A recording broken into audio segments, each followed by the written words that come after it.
பிதா சுதன் பரிசுத்த ஆவியின் பெயராலே ஆமென். ஆண்டவர் உங்களோடு இருப்பாராக, உம் ஆன்மாவோடும் இருப்பாராக. இணை சட்டம் புத்தகத்தில் இருந்து வாசகம், அதிகாரம் 28, இறை வார்த்தை 12. தக்க காலத்தில் உன் நிலத்திற்கு மழை கொடுக்கவும், அதனால் நீ மேற்கொள்ளும் செயல்கள் அனைத்திற்கும் ஆசி வழங்கவும், தம் நன்மைகளின் கருவூலமாகிய வானத்தை ஆண்டவர் உனக்காக திறப்பார்.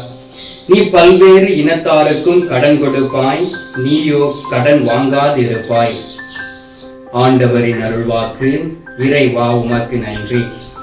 கிறிஸ்துவுக்குள் பிரியமான அன்பு சகோதர சகோதரிகளே, ஆண்டவராகிய இயேசு கிறிஸ்துவின் பெயராலே நான் உங்களை ஆசீர்வதிக்கின்றேன். ஆண்டவர் உங்களோடு கூட இருக்கின்றார், அதை நீங்கள் விசுவசியுங்கள். எங்கே இருவர் மூவர் என் பெயரால் ஒன்றாக கூடி இருக்கிறார்களோ அவர்கள் நடுவில் நான் இருக்கிறேன் என்று சொல்லுகின்றார். எனவேதான் நாம் கோயிலுக்கு கடந்து செல்லக்கூடிய வேளையிலே ஆண்டவருடைய பிரசன்னத்தை அங்கு நம்மால் உணர முடிகின்றது. நாம் ஒரு குடும்பமாக, ஒரு குழுவாக கடந்து சென்று ஆண்டவருடைய பாதத்தில் அமர்ந்து நாம் ஜெபிக்கக்கூடிய வேளையிலே ஆண்டவருடைய பிரசன்னத்தை நீங்கள் உணர முடியும், ஆண்டவருடைய வல்லமையை உணர முடியும். ஆண்டவர் உங்களுடைய வாழ்க்கையில் இருக்கக்கூடிய தடைகளை எடுத்து மாற்றுவார். அதற்காக ஜெபிக்கக்கூடிய வேளையிலே ஆண்டவர் உங்களுடைய குரலை கேட்டு உங்களை ஆசீர்வதிப்பார். இந்த அதிகாலையிலே ஆண்டவர் உங்களை பார்த்து சொல்லுகின்றார், உங்களுடைய கடன் பிரச்சனைகளில் இருந்து ஆண்டவர் விடுதலை கொடுப்பாராம். நீங்கள் பல இனத்தாருக்கு கடன் கொடுக்கக்கூடிய ஒரு பிள்ளைகளாய் ஆண்டவர் உங்களை உருமாற்ற போகின்றார். எனவே ஆண்டவருடைய வார்த்தைகளுக்கு செவி கொடுத்து இந்த நேரத்தில் ஆண்டவர் தரக்கூடிய ஆசீர்வாதத்தை பெற்றுக்கொள்வோம். இந்த நாளிலே ஆண்டவர் உங்களை தான் பார்த்து சொல்லுகின்றார், என் மகனே மகளே, நீ அஞ்ச வேண்டாம்.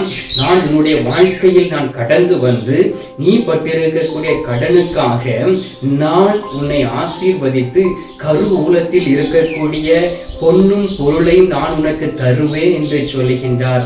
வானத்தின் பலகணிகளை திறந்து ஆண்டவர் இந்த நாளில் உங்களை ஆசீர்வதிக்க போகின்றார்.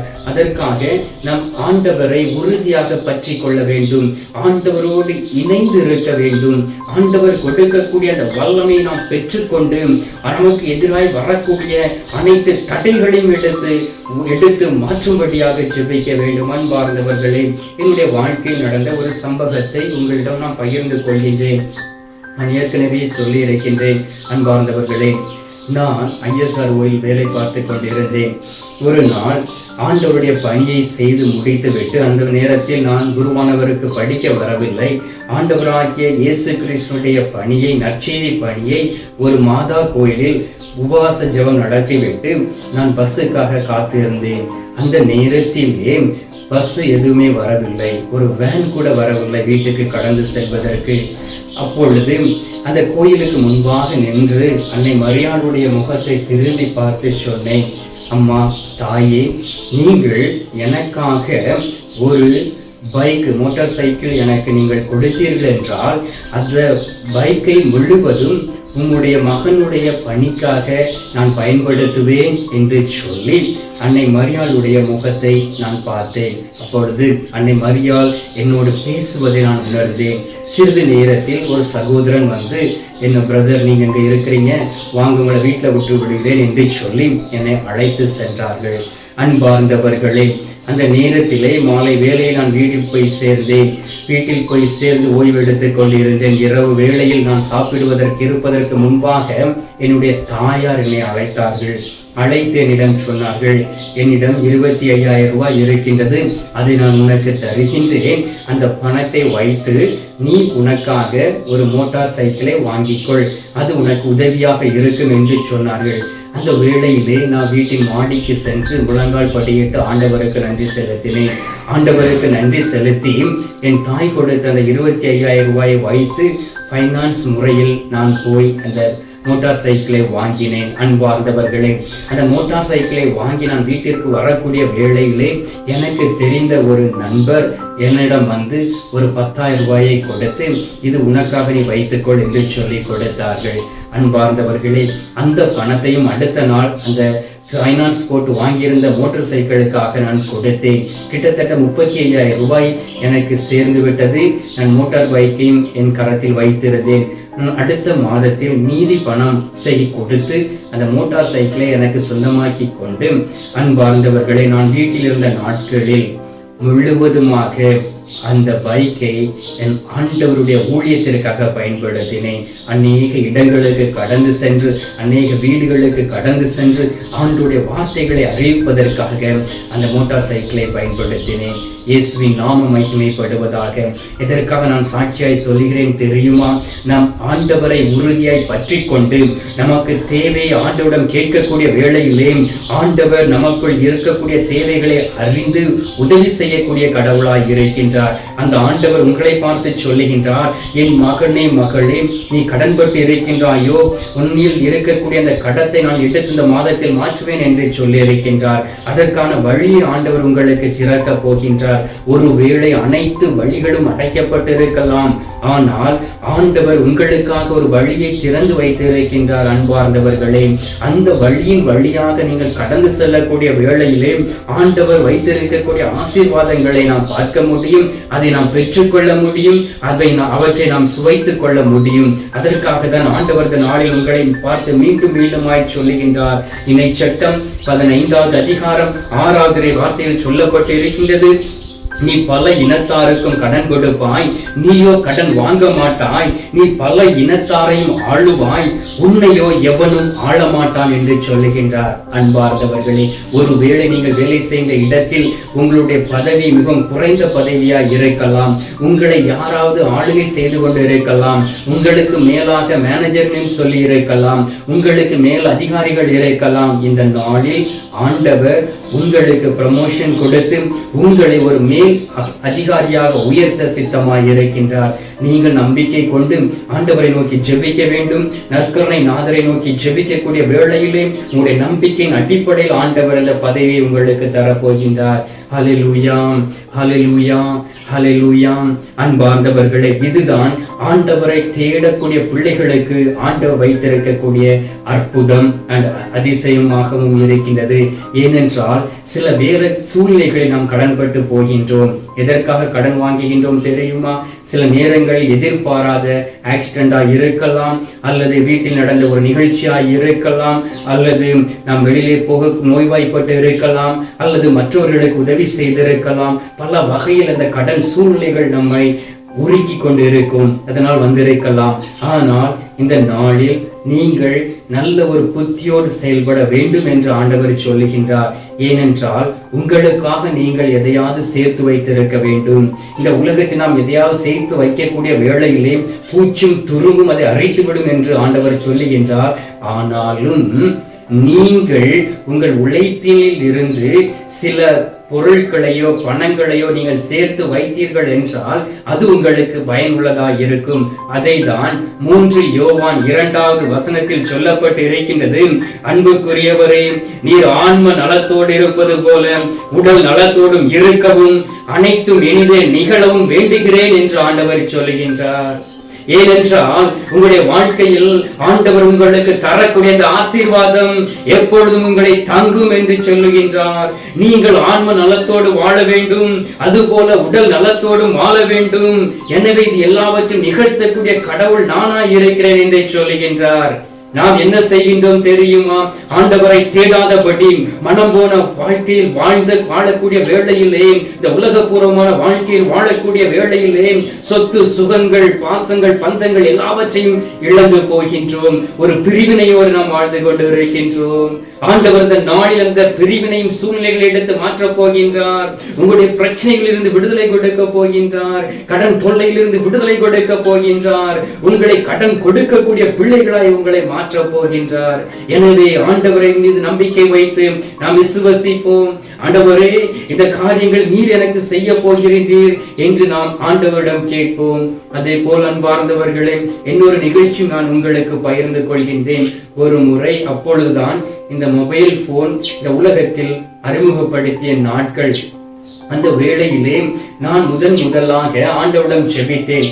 ஆண்டவரே, நான் கேட்ட பொழுது எனக்கு ஒரு மோட்டார் சைக்கிளை நீர் கொடுத்தீர், அதே போல் எனக்கு நீர் ஒரு மொபைல் போனை கொடுத்தால் அதை உங்களுடைய ஊழியத்திற்கு பயன்படுத்துவேன் என்று சொல்லி ஆண்டவரிடம் செபித்து ஆண்டவரிடம் கேட்ட வேளையிலே ஆண்டவர் ஒரு 2000 ரூபாய்க்கு ஒரு மொபைலை வாங்க ஆண்டவர் எனக்கு உதவி செய்தார். அன்பார்ந்தவர்களே, ஒவ்வொரு நாளும் ஆண்டவருடைய சமூகத்தில் அமர்ந்திருந்து ஜெபிக்கக்கூடிய வேளையிலே ஆண்டவர் அவருடைய வார்த்தைகளை கொடுத்தார், அதோடு ஜெப விண்ணப்பங்களை கொடுத்தார். கிட்டத்தட்ட 200-300 மக்களுக்கு அதை அனுப்பி நான் 5-6 ஆண்டுகள் ஆண்டவருடைய ஊழியத்தை மொபைல் போன் வழியாக செய்தேன்.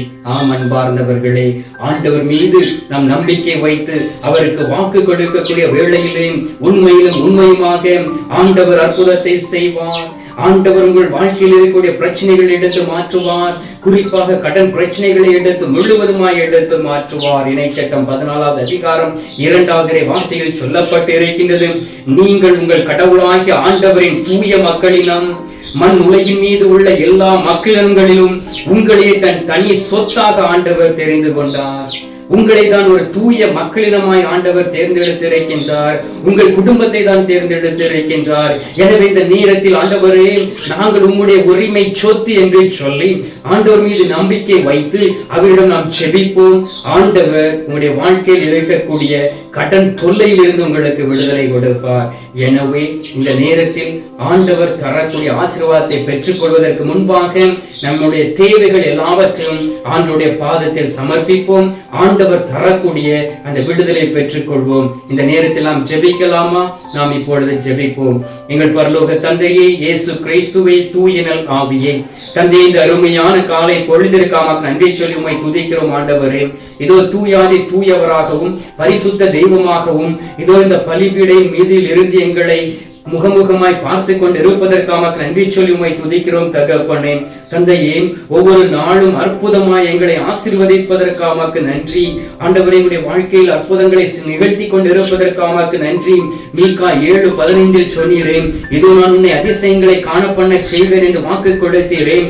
ஆண்டவரே, இந்த நாளிலும் தகப்பனே, என்னுடைய குடும்பத்தில் இருக்கக்கூடிய கடன் பிரச்சனையிலிருந்து விடுதலை கொடுப்பீராக. முழுமையாய் விடுதலை கொடுத்து எங்களை ஆசீர்வதிக்க வேண்டுமாய் நோக்கி ஜெபிக்கிறோம். ஆண்டவரே, தகப்பனே, கடனுக்கு மீது கடன் வாங்கி நீர் கொடுத்த மேன்மை இழந்து போயிருக்கின்றோம். நீர் கொடுத்த ஆசீர்வாதத்தை இழந்து போயிருக்கின்றோம். நீர் கொடுத்த சமாதானத்தை இழந்து போயிருக்கின்றோம். நிம்மதியை இழந்து போயிருக்கின்றோம். அதன் மூலம் குடும்பத்தில் பிரிவினை இருக்கின்றது. ஒரு அமைதி இல்லாத சூழலில் வாழ்ந்து கொண்டு இருக்கின்றோம். நீ இந்த நாளில் வாக்கு கொடுத்திருக்கின்றேன். இணைச்சட்டம் 15:6 சொல்லியிருக்கின்றேன், நீ பல இனத்தாருக்கும் கடன் கொடுப்பாய், நீயோ கடன் வாங்க மாட்டாய் என்று சொன்னீரேன். ஆண்டவரே, நாங்கள் உம்மை நோக்கி இருக்கவும் நாங்கள் பெற்ற கடனை அடைக்கக்கூடிய பலத்தையும் வல்லமையும் கொடுப்பீராக. அதன் வழியாக தகப்பனே, உமக்கு சாட்சியா நிற்கக்கூடிய பிள்ளைகளை எங்களை மாற்றிடும்படியாக செபிக்கின்றோம். உண்மையோடு உத்தமத்தோடு வாழக்கூடிய ஆசீர்வாதத்தை தாரும். பலவீனங்களை எடுத்து மாற்றும் ஆண்டவரே. தகப்பனே, பல இனத்தாரை வாழக்கூடிய ஆற்றலை தருவேன் என்று சொன்னீரேன். வேலை செய்த இடத்தில் இருக்கக்கூடிய தடைகளை எடுத்து மாற்றும் ஆண்டவரே. பதவி உயர்வுக்கு தடையா இருக்கக்கூடிய செயல்களை எடுத்து மாற்றிடும்படியாக செபிக்கிறோம் ஆண்டவரே. குடும்பத்தில் அன்பையும் சமாதானத்தையும் நீர் கொடுப்பீராக. கடன் பிரச்சனையின் வழியாக வந்த அந்த அன்பின் கேடுகளை எடுத்து மாற்றிடும்படியாக செபிக்கிறோம் ஆண்டவரே. படிக்கக்கூடிய காலகட்டத்தில் இருக்கக்கூடிய குழந்தை செல்வங்களை ஆசீர்வதியும், என்னுடைய பிள்ளைகளை ஆசீர்வதியும், அவருடைய தேவைகளை சந்திக்கும்படியாக செபிக்கின்றோம். இளைஞர்களுக்கும் இளம் பெண்களுக்கும் திருமண வாழ்க்கை அமைத்துக் கொடும், ஏற்ற காலத்தில் நல்ல ஒரு வேலை வாய்ப்பை கொடும், அவர்களுக்கு குழந்தை செல்வங்களை கொடுத்து ஆசீர்வதிக்கும்படியாக செபிக்கின்றோம் ஆண்டவரே.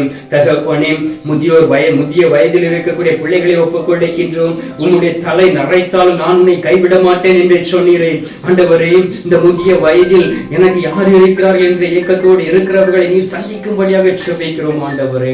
அவர்களை ஆசீர்வதியும், அவர்கள் ஆன்ம நலத்தோடும் உடல் நலத்தோடும் வாழக்கூடிய பலத்தை நீர் கொடுக்கும்படியாக செபிக்கிறோம் ஆண்டவரே.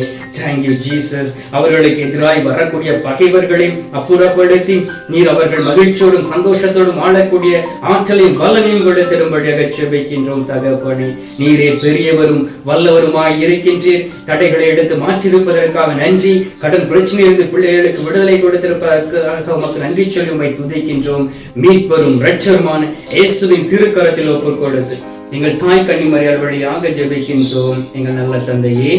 ஆமென். பரலோகத்தில் இருக்கிற எங்கள் பிதாவே, உம்முடைய நாமம் அர்ச்சிக்கப்படுவதாக, உம்முடைய ராஜ்யம் வருக, உம்முடைய சித்தம் பரலோகத்தில் செய்யப்படுவது போல பூலோகத்திலும் செய்யப்படுவதாக.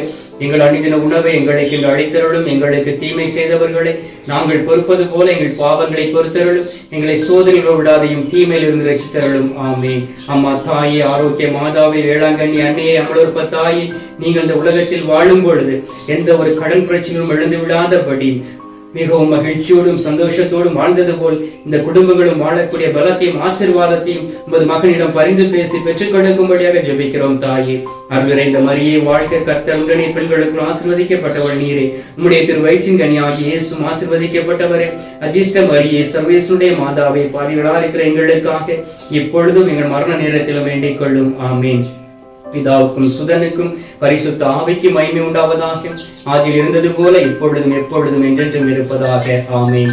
அன்பார்ந்தவர்களே, ஆண்டவர் உங்களுடைய குரலை கேட்டிருக்கின்றார். உங்களுடைய கண்ணீரை துடைத்திருக்கின்றார். கடன் பிரச்சனையிலிருந்து விடுதலை தருவேன் என்று வாக்கு கொடுத்திருக்கின்றார். விசுவசிப்போம். ஆண்டவர் தரக்கூடிய ஆசீர்வாதத்தை பெற்றுக் கொள்வோம். எல்லாம் அல்ல இறைவன், பிதா, சுதன், பரிசுத்த ஆவி உங்களை ஆசீர்வதித்து உங்கள் கடன் பிரச்சனையிலிருந்து உங்களுக்கு விடுதலை கொடுத்து வழி நடத்துவாராக. ஆமென்.